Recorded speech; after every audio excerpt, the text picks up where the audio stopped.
Beloved, we have gathered today not to learn something new, but to remember something ancient, something the soul has always known, yet the mind has forgotten.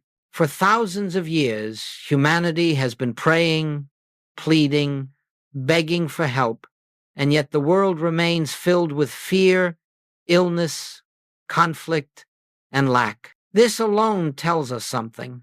Not that prayer is powerless, but that humanity has misunderstood prayer from the very beginning. You see, the great tragedy of spiritual life is not that God is distant, but that we believe God is distant. And because we believe it, we pray as though the infinite were somewhere far away, somewhere outside ourselves, somewhere needing to be summoned, persuaded, convinced. We pray as though the divine were asleep and must be awakened, or reluctant and must be urged, or absent and must be called. And this, dear one, is the great misunderstanding, for as long as prayer is directed to God, it cannot reveal God. As long as prayer begins with a sense of separation, it cannot bring forth union. As long as we stand as a creature crying out to a creator, we cannot know the truth that sets us free. Look gently within your own experience. How many times have you prayed from fear and found only more fear? How many times have you prayed from lack and found lack multiply? How many times have you pleaded for peace while trembling inside? This is not failure. This is simply evidence that prayer, when born of separation, cannot yield the fruit of union. The mistake is not in you. The mistake is in the approach. For centuries we have prayed to God as though God were missing. We have prayed for healing as though wholeness were absent. We have prayed for supply as though abundance were withheld. And every such prayer begins with a lie, the lie that God is not already present.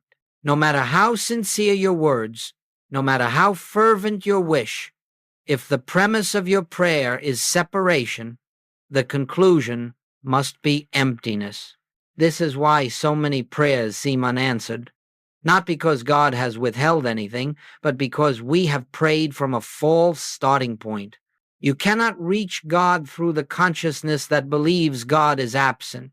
You cannot find the infinite by beginning in limitation.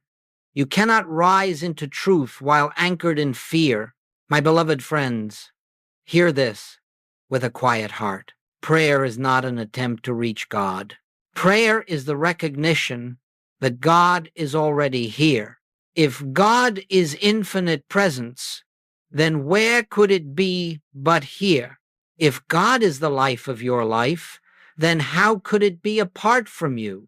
If God is the soul of your being, then how could you ever be separated? But we have been trained since childhood to pray up to heaven, out into space, toward an external deity. We have been taught to look everywhere except the one place where God may actually be found, within the very consciousness doing the seeking. And so humanity has lived as spiritual beggars, standing before a closed door, not knowing the door was never locked, not realizing that the door itself was within. This is the foundational error that has kept us wandering in circles, praying without peace, asking without receiving, seeking without finding. We have looked outward. We have stretched our arms to the sky when the kingdom was whispered to be within you. You see, the moment you pray to a God outside yourself, you deny the truth of your own being. You deny the words of the Master who said, I and the Father are one. You deny the presence that has never left you, the presence that cannot leave you, the presence that is your very life. This is why I say, and I say it with love, with gentleness, but with spiritual clarity, stop praying to God, not because prayer is wrong, but because the direction of your attention has been misaligned. Stop projecting your good into the distance. Stop imagining the divine as an external power. Stop approaching the infinite as something you must attract, convince, or invoke. For the moment you turn outward, you turn away from the truth. But the moment you pause, the moment you grow still, the moment you turn within, not asking, not pleading, simply recognizing, that is the moment prayer becomes real. That is the moment your soul remembers. That is the moment when the presence, long ignored, becomes felt.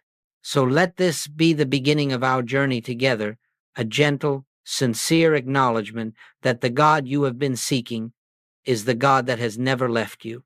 The answers you prayed for in the sky are actually held within your own awareness. The peace you have tried to call forth with words is already resting quietly at the center of your being. Today, we begin the shift from praying outwardly to recognizing inwardly, from striving to resting, from seeking to seeing, from separation to union. This is the great correction. This is the beginning of true prayer. This is where the infinite way opens before us. Beloved, let us look more deeply now into this matter of prayer. For if we are to understand why prayer so often seems powerless, we must first understand the invisible assumption that lies beneath it, the assumption that God is somewhere else. Humanity has prayed for thousands of years from this assumption. Entire religions have been built upon it. And yet, the very moment you believe God is separate from you, you have stepped out of truth and into illusion. You have created a distance that does not exist, and then you suffer within the space of your own imagination. This is the root of all failed prayer. Traditional prayer begins with the premise that God is absent, or silent, or withholding, or waiting to act. And so the individual prays from the standpoint of need, of fear, of desire, of longing. But in doing so, the individual confirms often unconsciously the belief that the divine is not already the essence of their being. And that belief, more than any lack of faith, is the barrier to answered prayer. You must see this clearly. Prayer becomes ineffective the moment you begin it with the assumption that God must be summoned. For the God you try to summon is the God you do not believe is already present, and the God you do not believe is present cannot reveal himself to your consciousness, not because God is absent, but because your belief in absence closes the door of awareness. Imagine for a moment a wave praying to the ocean to come closer. Imagine the leaf praying for connection to the tree. Imagine the sunlight praying for union with the sun. This is what humanity has done for centuries. We have prayed to the very presence that is already living us, breathing us, sustaining us. We have prayed for that which cannot be separated from us, not for a moment, not for an instant, not in birth, not in death, not in the darkest night, nor in the brightest awakening. And yet we pray as though disconnected. That is why the Master taught so emphatically. The kingdom of God is within you, not above you, not beyond you, not waiting in the heavens for you to reach some level of worthiness. No, within you, here and now, closer than your beating heart, nearer than your breath. So long, however, as you pray to a God outside yourself, you cannot hear the God within. So long as you cry upward, you cannot listen inward. So long as you ask for a response from the sky, you miss the whisper in your soul. Traditional prayer fails because the seeker begins with a false identity. He prays as a mortal, asking the immortal to act. He prays as a separate self, asking the all to intervene. He prays as an incomplete being, hoping the complete will fix him. But prayer in its true essence cannot begin in separation. It must begin where God already is within consciousness. It must begin not from emptiness, but from recognition, not from fear, but from awareness, not from striving, but from surrender. When you pray to a God outside yourself, you inadvertently affirm your own powerlessness. And what you affirm in consciousness expresses itself in experience. Fear reinforces fear. Lack reinforces lack. Distance reinforces distance. This is why people pray for peace and find their minds still troubled. This is why they pray for abundance and discover their worries unchanged. This is why they pray for healing and still feel the sting of fear within their hearts. The problem is not the sincerity of their prayer, it is the direction of their prayer. Consider this. Every time you ask God to come to you, you quietly confess that God is not already where you are, and every such confession closes the very door you are trying to open. There is no such thing as a God who is far off. There is no such thing as a presence that must travel to you. There is no such thing as a divine love that waits to be convinced. God is the life of your life, the mind of your mind, the soul of your soul. It is not God who must come nearer. It is you who must turn inward, not to find God, but to recognize the presence that never left you. When prayer fails, it is never because God did not hear. It is because the individual prayed from a consciousness that could not hear God. This is why Jesus turned away from public prayer, why he prayed in secret, in silence, in the quiet of his own heart. He was not asking for something. He was entering into the awareness of what already is. His prayer was union, not request, recognition, not petition. And so I say to you, gently, tenderly, without judgment. Traditional prayer fails not because God is silent, but because we are speaking from a place that does not know him. Once the illusion of separation is dissolved, prayer becomes not a cry to heaven, but a resting in heaven, not a plea for God's attention, but an awakening to God's presence, not a search for the divine, but a surrender into the divine. This is the beginning of true prayer. This is the end of separation. This is where the spiritual life actually begins.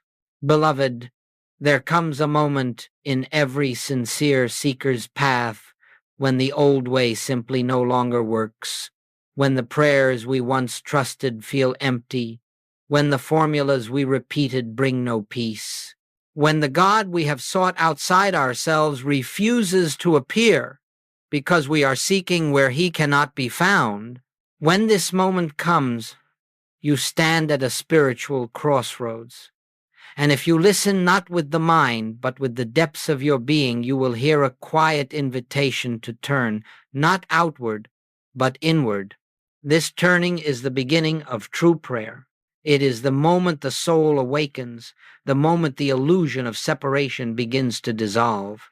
This is the turning point Joel Goldsmith spoke of so often, the sacred shift from praying to God to praying from God. Now, let us understand this clearly and without confusion. To pray from God does not mean to imagine yourself divine in egoic arrogance. It means to recognize humbly and reverently that you are never separate from the infinite life that animates your being. It means to pray as one who is already within the presence, not as one trying to enter it. When Jesus said, "I and the Father are one," he was revealing the foundation of all true spiritual practice. He was not making a statement of personal greatness. He was unveiling the universal truth of all being. He was speaking of your relationship with the infinite, my relationship with the infinite, the relationship of every soul who has ever lived or will ever live. To pray from God is to begin your prayer with this truth, not as a doctrine to believe, but as a reality to be recognized. Consider what happens inwardly when you say, "I and the Father are one," not as affirmation, not as repetition, but as recognition. Something subtle shifts. Something quiet but profound awakens. Fear loosens its grip because fear cannot stand in the presence of oneness. Lack begins to dissolve because lack has no place in the infinite. Pain loses its authority. for pain cannot rule where divine wholeness is realized. In that inner recognition, prayer becomes effortless. No pleading is necessary. No convincing is required. No emotional intensity is helpful. Instead, prayer becomes a resting, a gentle sinking into the truth of your own being. It becomes communion, not communication. You see, praying to God assumes God is outside you. Praying from God acknowledges God as the very essence of your being. When you pray from God, you are not attempting to reach the divine. You are expressing from the divine. You are not stretching your hands toward heaven. You are speaking from heaven. You are not calling for light. You are resting in the light, already shining at the center of your consciousness.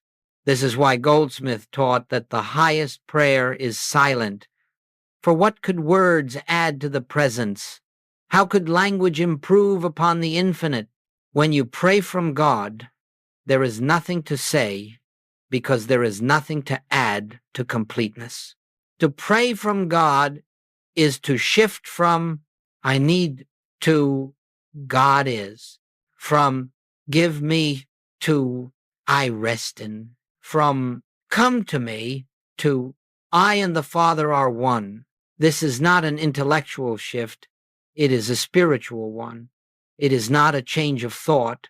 It is a change of consciousness. It is the moment you stop trying to bring God into your experience and realize God is your experience, the life that lives you, the breath that breathes you, the presence that sustains you. When you pray from God, you no longer approach prayer as a transaction.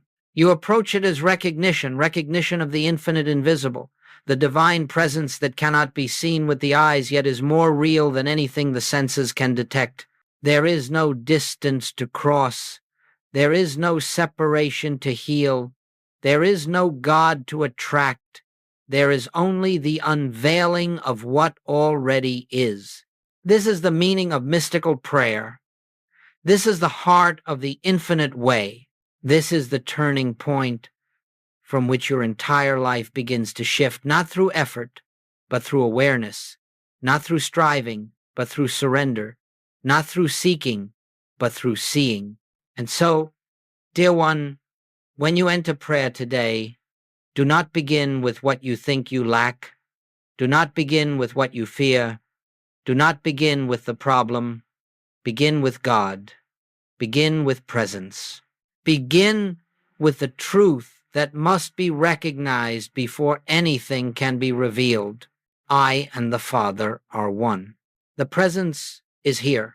All that God is expressing itself as the life I am. From this foundation, real prayer begins. From this foundation, real peace flows. From this foundation, the old way falls away and the new life begins.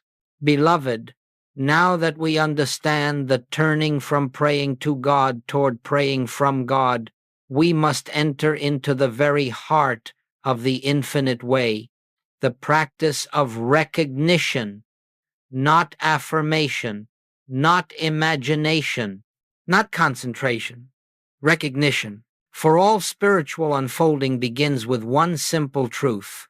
God is already here, not approaching, not arriving, not responding, already here, fully, completely, indivisibly. The divine presence is not something you must call, it is something you must notice. And because this presence is not loud, not forceful, not dramatic, it is recognized only in stillness, not the forced stillness that suppresses thought, but the natural stillness that arises when the mind yields to something deeper than itself. This is what Goldsmith meant by the practice of the presence. It is not a discipline of effort. It is a discipline of remembrance. It is the gentle turning of the inner eye toward what has always been true. It is the surrender of the mind's frantic searching into the quiet knowing of the soul. You enter the practice of recognition the way you return to breath, not by effort, but by awareness. Let us walk together into this stillness, as though guiding the soul back to its own center. First, become quiet, not perfectly quiet, not forcefully quiet, simply quiet enough to notice what lies beneath the noise. Thoughts may swirl, the body may shift, emotions may stir. This does not matter, for none of these are the presence. They are only surface movements. Beneath them, beneath the thoughts, beneath the sensations, beneath the concerns of the human mind, there is a living silence, a subtle radiance, a quiet isness that is never disturbed. That is the presence. That is the Christ within you. That is the consciousness from which all true prayer arises. The practice of recognition is the act of turning your attention inward to acknowledge this truth. God is the substance of my being. The presence is here. I and the Father are one. Do not repeat these words mechanically. Do not strain to believe them. Simply allow them to be the doorway through which awareness passes. Then gently release the words, for the presence lies beyond language.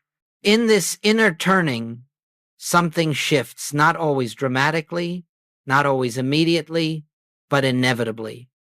You begin to sense a quiet aliveness, a subtle warmth, a peace that does not come from the world. It may be faint at first, like a whisper at the edge of hearing, but it is there.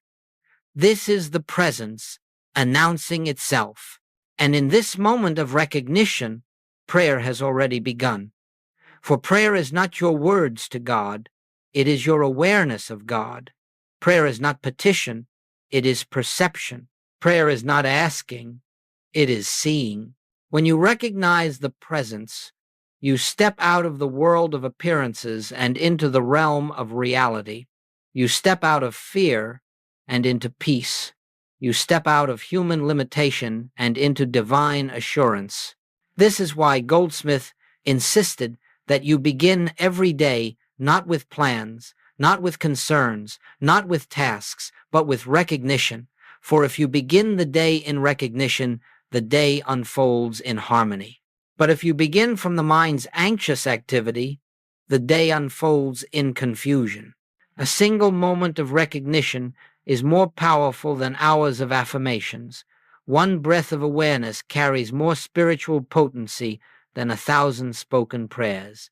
For the presence responds not to effort, but to opening, not to repetition, but to receptivity. Let us make this clear. Recognition does not create God's presence, it reveals it.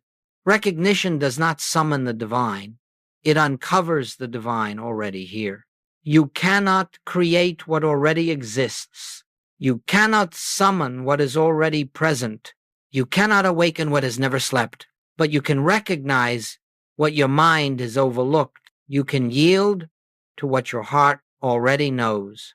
You can return to the center of your being, where the infinite dwells in perpetual stillness. This is the secret.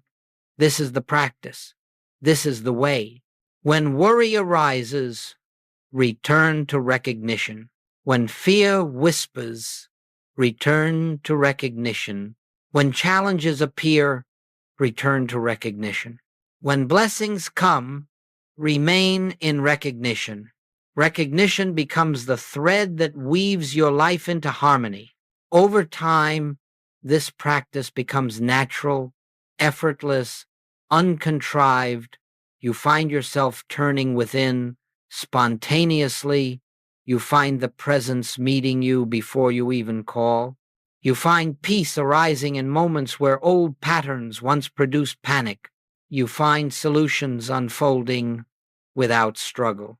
For the divine presence, once recognized, begins to reveal its own activity. It moves before you, prepares the way, harmonizes conditions. dissolves obstacles, and guides the external world to reflect the internal awareness of God. And so the practice of recognition is not something you do only in meditation.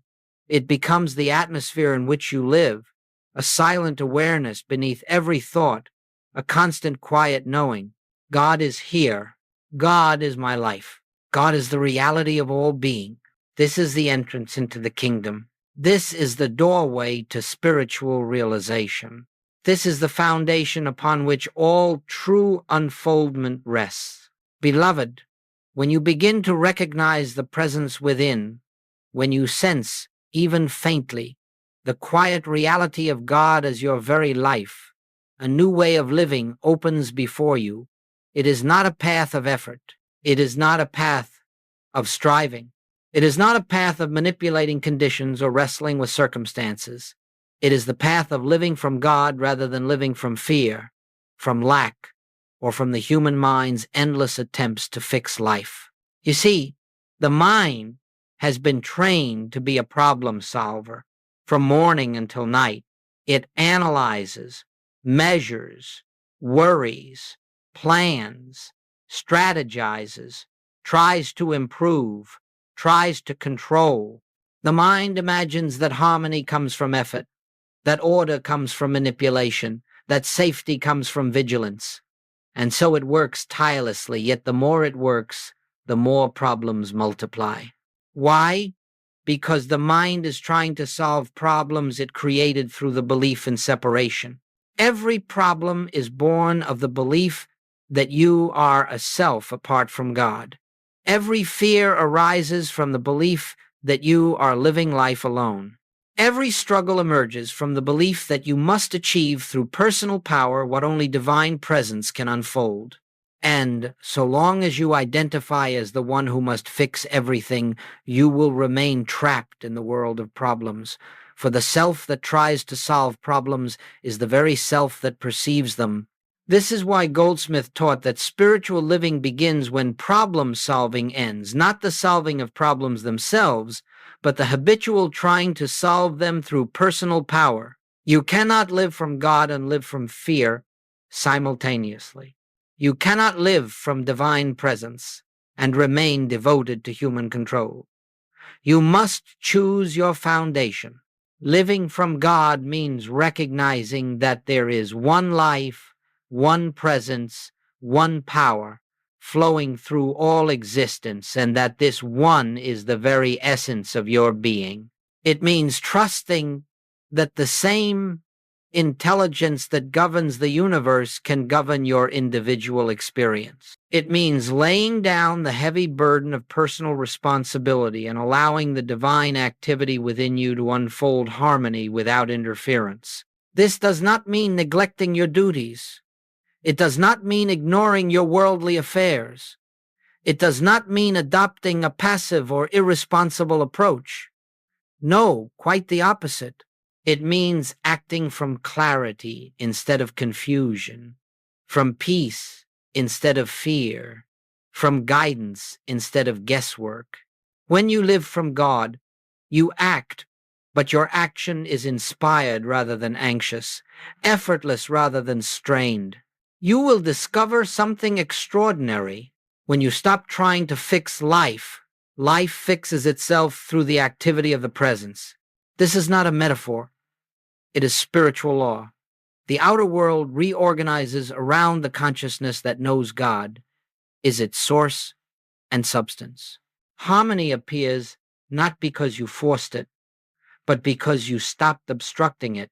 Supply flows not because you demanded it, but because you recognized its spiritual origin. Healing emerges not because you battled disease, but because you rested in divine wholeness. Let me offer you a simple image. A garden irrigated by a steady underground spring does not strain to receive water. It need not beg for moisture. It does not fear the sun or the seasons. It flourishes naturally because the source is already within the soil. You are that garden. God is that spring. Recognition is the opening through which the water flows. When you live from God, You no longer approach problems as forces to be conquered. You approach them as appearances without real power, dissolving in the light of spiritual awareness. The mind may say, "This is a crisis," but the presence quietly whispers, "Be still." The senses may shout, "Act now," but the soul answers, "Rest first." And when you rest in the presence, something miraculous happens. The fear that made the problem seem real is dissolved, and with its dissolution, the problem loses its substance. Solutions appear where complexity once reigned. Clarity emerges where confusion once ruled. Opportunities unfold where obstacles once stood. This is why Goldsmith insisted that spiritual living is not about managing effects, but recognizing cause. The moment you return to the source, the effects naturally realign. The moment you abide in the awareness of God, the outer world follows the inner order. You begin to see that everything in your experience is responding, not to your words, not to your effort, not to your anxiety, but to the state of consciousness you are dwelling in. The world before you is a mirror of the world within you, live from fear, and fear reflects itself back. Live from effort, and struggle multiplies. Live from God, and harmony becomes your companion. Let this be understood deeply. You do not solve problems by addressing the problems. You solve them by returning to the presence. This is the end of problem solving. This is the end of human strain. This is the beginning of spiritual living. And so I say to you, when challenges arise, as they will, do not rush outward with worry. Do not wrestle with conditions. Do not allow the mind to drag you into its frantic labor. Instead, turn inward. Recognize the presence. Rest in the quiet assurance that God is the only power, the only life, the only reality. Then act. If action arises not from fear, but from divine impulse, this is living from God. This is living by grace. This is the life that unfolds in harmony, without effort, without anxiety, without the constant burden of trying to control what only the infinite can govern. Beloved, as we continue the unfolding of this sacred journey, we come now to the very heart of spiritual realization, the silence. For if you have walked with me this far, you have already begun to sense the futility of praying with words alone, and the power that begins to stir when the mind yields to the inner presence. You have begun to glimpse that true prayer is not something you speak, it is something you become aware of. Words belong to the mind. Silence belongs to the soul. And God, beloved, is not heard by the mind. God is heard only in the stillness of the soul. This is why spoken prayers, no matter how sincere, cannot reveal the fullness of the divine presence. Words come from the surface of consciousness. They come from thought, from emotion, from desire, from the human sense of need. But the presence we seek dwells beneath all thought, beneath all emotion, beneath all seeking. It is found only where the mind stops and the heart begins to listen. To enter the true prayer, you must step beyond all formulation, beyond the prayers you learned in childhood, beyond the affirmations you memorized, beyond the rituals and repetitions. These may have brought comfort, they may have brought guidance, but they cannot bring union, for union is not achieved through the mind. Union is realized when the mind becomes still enough to perceive what has always been. The silent prayer is not the absence of sound, it is the presence of God. When Jesus withdrew to the mountains, when he prayed alone in the night, when he entered the solitary place, he was not speaking to God, he was entering God. He was listening. He was resting in the infinite invisible. His silence was communion, not communication. And so it must be with us. Let the world keep its loud prayers. Let the senses keep their demands. Let the mind keep its noise.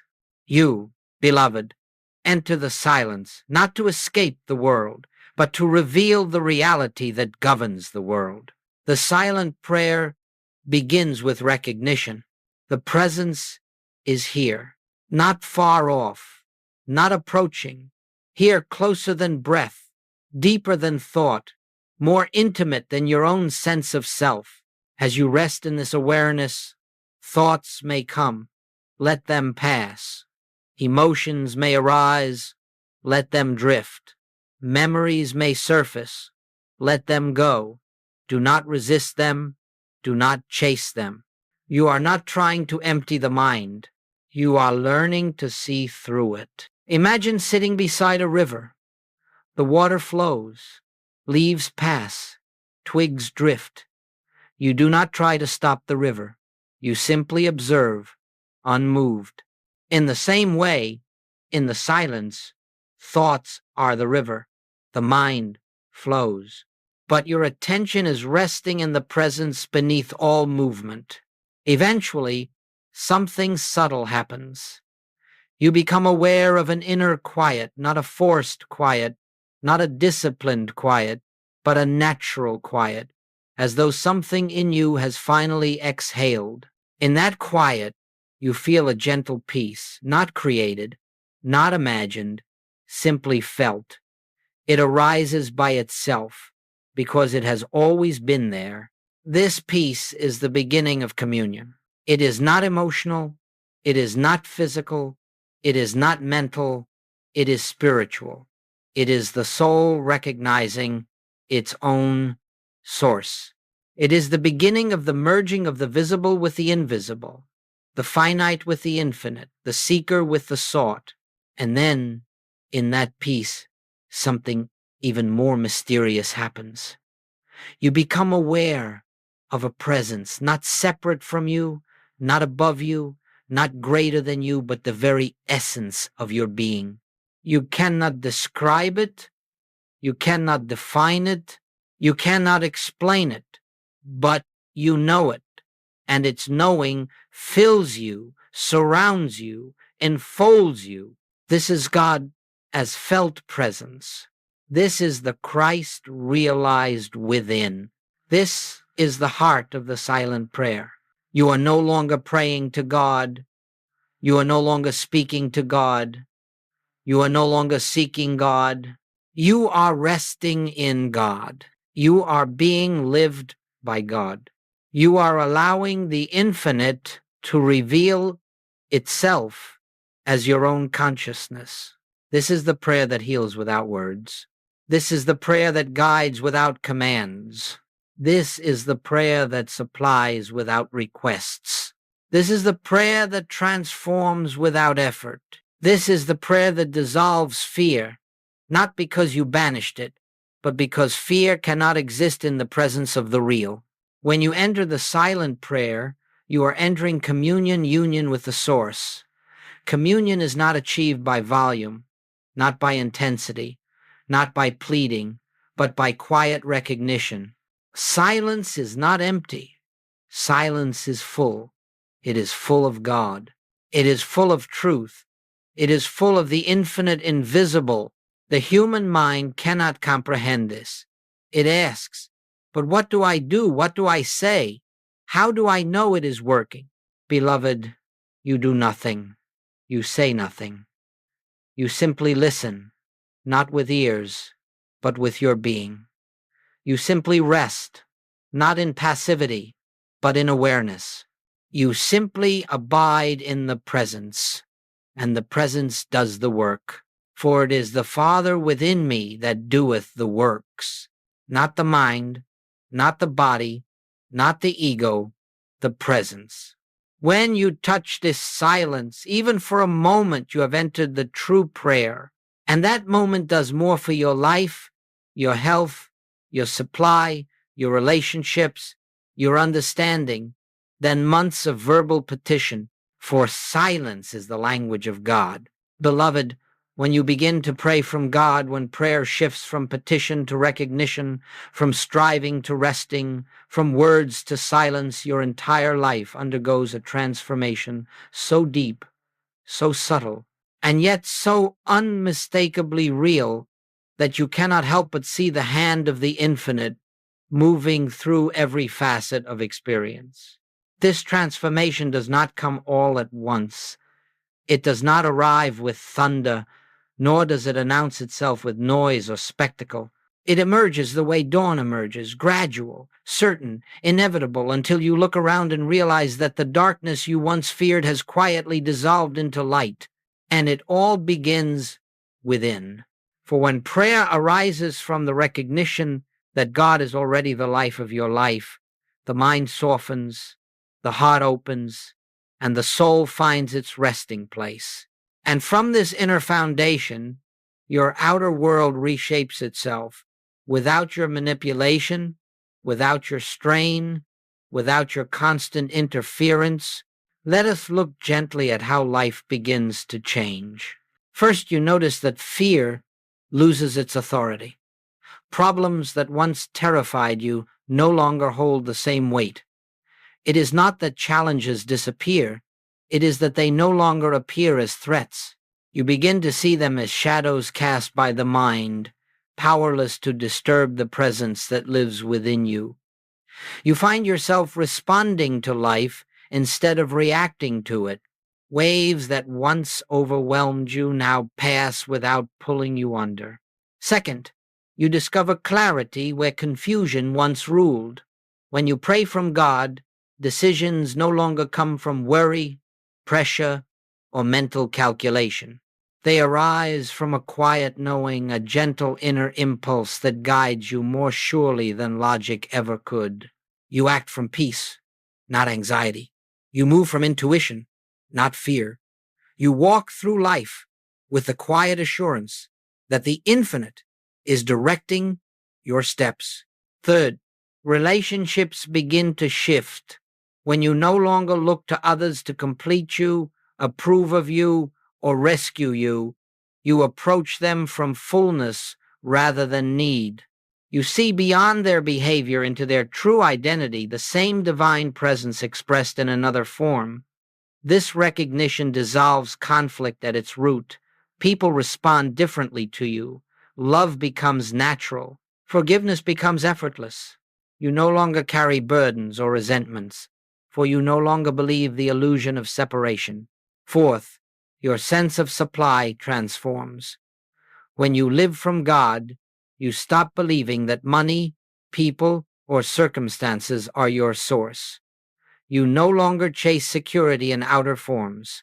Instead, you recognize infinite supply as a spiritual reality, always present, always available, always flowing through whatever channel is needed.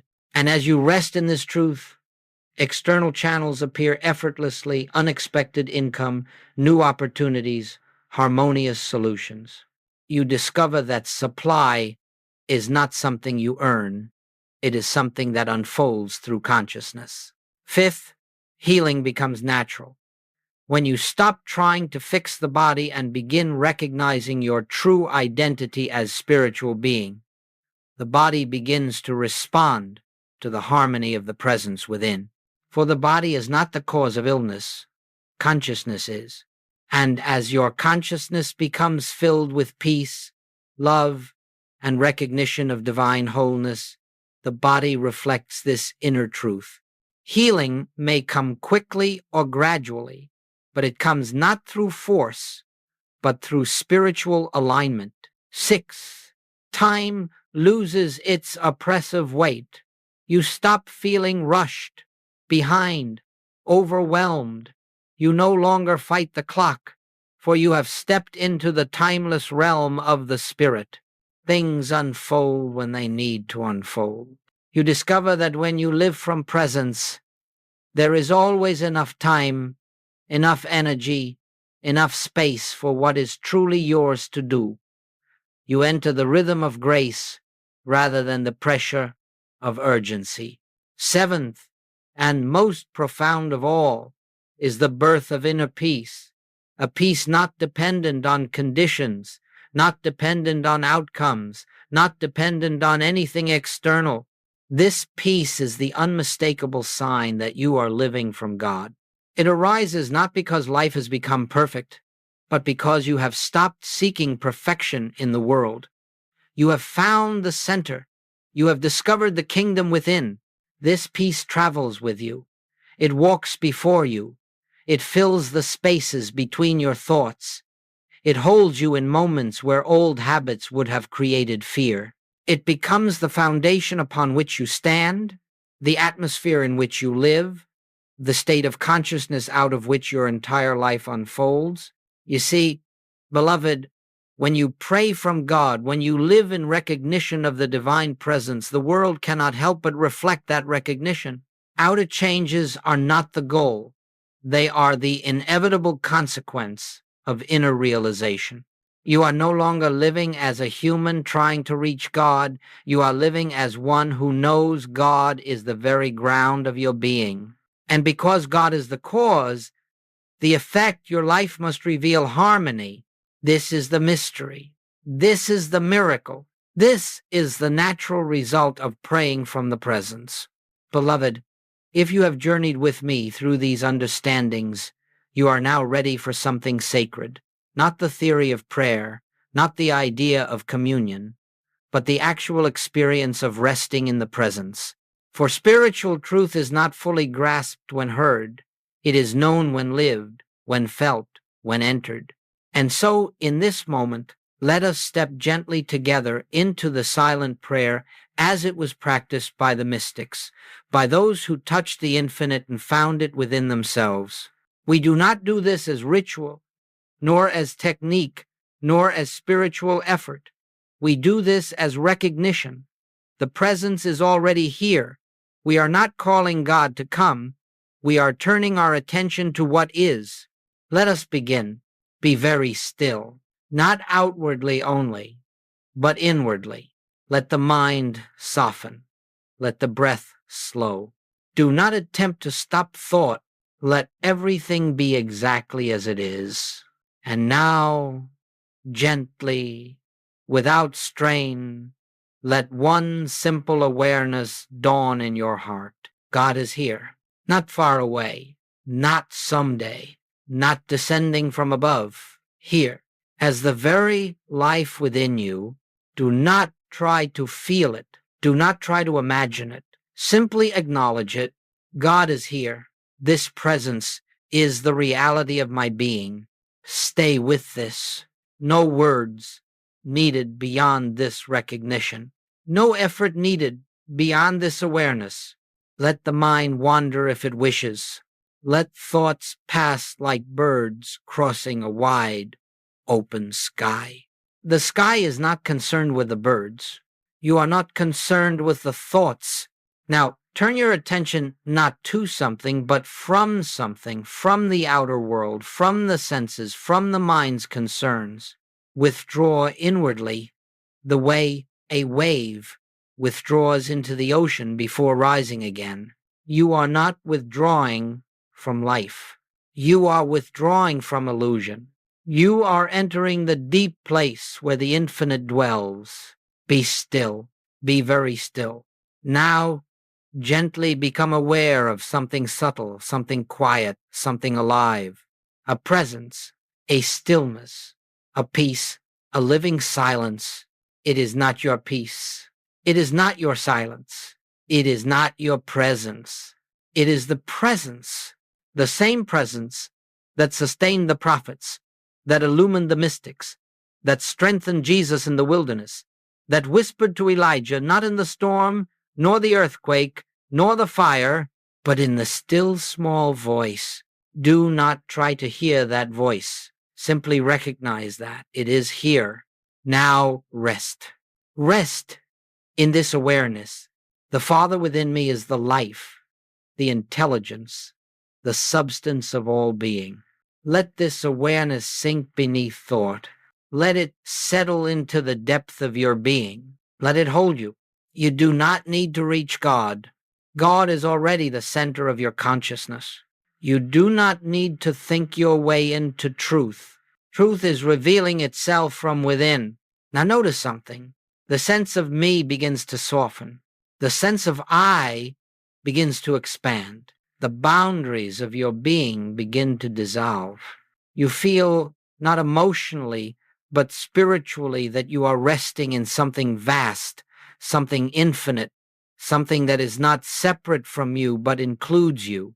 This, beloved, is communion, not the mind speaking to God, but the soul resting in God.